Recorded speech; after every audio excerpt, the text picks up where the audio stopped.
So I've made loads of Spider-Man comic videos recently about the new Zeb Wells run, about a bunch of the issues themselves, breaking them down and talking about mostly why I don't like them, obviously giving my criticisms, but also talking about how I would fix them as well. You can watch all of those videos, they are on the channel, but in today's video, this is something a little bit different. We're going to be looking back to the past, we're going to be looking at a past Spider-Man story that is actually around 15 years old now, and that is in fact Spider-Man One More Day. Spider-Man One More Day is famous probably for the wrong reasons. In the fandom, Spider-Man One More Day was the comic that killed Spider-Man for most people. It was the final straw and nail in the coffin for the Spider-Man character. You had events such as the Clone Saga that preceded One More Day that were as awful, if not even worse than this story. However, it was what this story did to the character and the effects that it would have on the future of the character which made it so detrimental to the run overall. And the effects that have been felt by One More Day are still present to this day, even in the Spider-Man comics that are coming out under Zeb Wells. So that begs the question, why did Spider-Man never fully recover from One More Day? And is there any hope of him returning to that grand character that we all knew and loved before?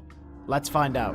Before we continue, I want to ask you a question. Do you enjoy watching Spider-Man and MCU content on YouTube? If so, then Lewis Unlimited is for you. With a vastly affordable price, you can get everything from exclusive bonus content, early access to new videos, influence over upcoming videos, and much more. If that sounds appealing by any means, go unlimited today. You won't regret it. Okay, back to the video. If you aren't fully aware of what Spider-Man One More Day was, and you are basically just a fan of the movies and you don't really read comic books but you're still fairly interested, One More Day was the comic book which saw Peter Parker make a deal with the very controversial villain known as Mephisto to erase his marriage with Mary Jane Watson to save his Aunt May, who was dying, and also to reverse his secret identity, which had been revealed in previous issues under the Civil War storyline. Before eventually switching from Iron Man to Captain America, Peter will have revealed his identity as he was going by Iron Man's morals. However, this proved consequential for Peter as Aunt May ended up getting really hurt. Thus, we come to One More Day, which is the event that reverses all of this to allow the Spider-Man comics to rejuvenate themselves and carry on with Peter's secret identity. On the surface level, this seems like a great idea, because Peter without his secret identity really isn't Spider-Man. His secret identity is what proves a lot of tension for the character in certain situations. Like loving relationships with Aunt May, with his job at the Daily Bugle, it was a source of tension for the characters and the story, and I think taking away that element of the character would really hinder future stories going forward. So it wasn't all that bad, except the fact that they decided to erase his marriage with Mary Jane. And not just that, this story set the character back around 20 or 30 years as well, reverting him back to the status quo which was once in the 80s. They resurrected past characters such as Harry Osborn, who was actually dead at this point in the comics. Marvel ultimately saw this as an opportunity to rejuvenate the character in a way that had him back to his status quo in the 80s, meaning that they could have all of the original characters back, and Peter wasn't actually in a committed relationship, which made storytelling quite easy, especially when they wanted to bounce relationships back and forth with Peter and other characters. So once again, this sounds pretty good, right? Well, not really, because when you consider that Peter and MJ actually got married in 1987, that was the specific year in which saw Peter Parker and Mary Jane Watson getting married in The Amazing Spider-Man, and they were married all the way up until 2007. Even though that's an extremely long time, and maybe the comics did need something fresh, ultimately Marvel decided to undo decades of development and storytelling and history for the Spider-Man character. And this is where the main issue lies. When you hear about complaints of One More Day on the internet or just the fandom in general, you'll hear many people say that Peter and MJ not being married anymore was the biggest mistake of those comic books. However, I disagree. I'd say it's the entire history of those couple of decades in between when Peter and MJ got married up until 2007, which was the biggest blow for One More Day. I just believe Mephisto splitting up Peter and MJ was a representation and something for the audience to latch onto as to why this comic book was so bad. And yes, Peter and MJ being split up was at the forefront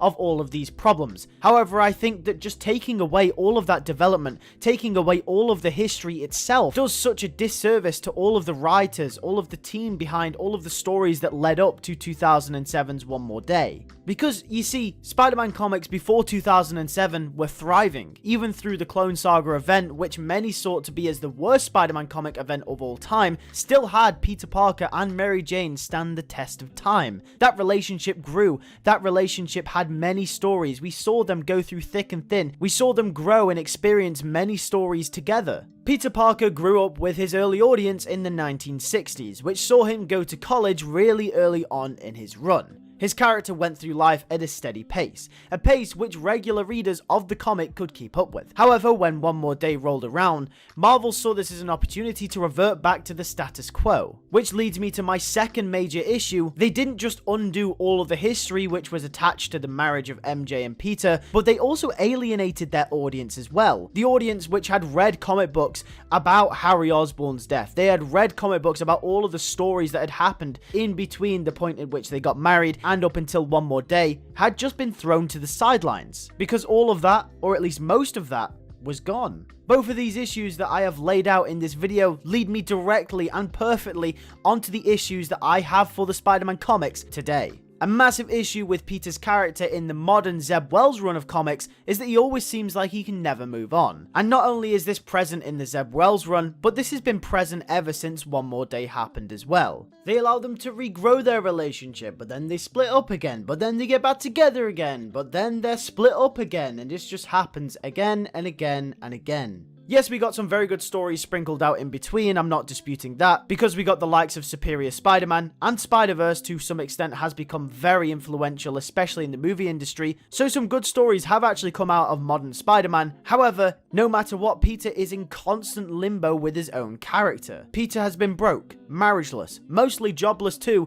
for the past 15 to 20 years. Yes, he's gone in and out of jobs, he's gone in and out of relationships, and at some points, he's actually had the most money he's ever had, like he had with Parker Industries. But at the end of the day, he always ends up broke, in an apartment, relationshipless, and jobless too. And the only thing he has left is Spider-Man. Which I guess in some ways could be poetic, because I guess that's what Spider-Man's about, right? No matter who Peter Parker is, what Peter Parker has, or what his life is like, he'll always be Spider-Man. That's cool, I guess.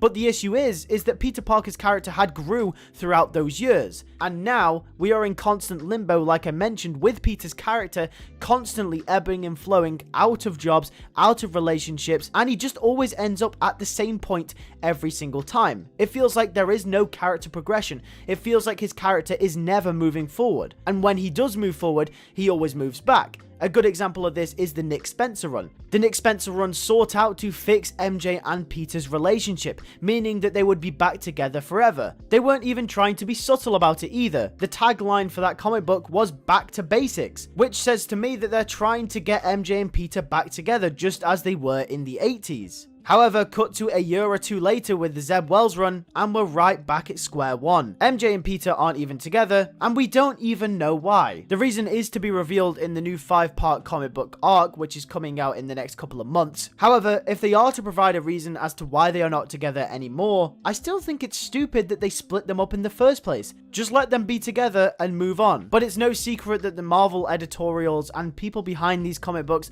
do not want Peter to go back to that point in his life. They believe that people resonate with the status quo Peter, which is what I call the Peter Parker that always ends up broke, relationshipless, jobless, and is basically just Spider-Man. But like I mentioned before, the issue with this is that the character sees no progression. And once again, you're alienating that audience that managed to grow up with the character and actually see progression in his life, in his marriage, in his job, in his education, and just him as a person and him being Spider-Man. Before, Peter's character could evolve as time went on, but now he doesn't, and I don't really have any hope that he ever will. But let's hope he can. Let's have a little bit of optimism. We have to wait for this arc to end so we can actually see how Peter Parker and Mary Jane split up. But to be honest with you, I don't really have any hope that it'll be any good, but I'll still read it. Maybe it'll be good, who knows. With that being said, thank you guys for watching this video. Make sure to leave a like on it if you did enjoy. Make sure to comment down below, what do you think of One More Day? Do you think that it basically ruined Spider-Man forever and basically meant that he didn't fully recover, and it means that his character is kind of in this limbo state? Let me know in the comment section down below. Make sure to subscribe for more future Spider-Man videos, and I'll catch you guys in the next one. Take care, and peace.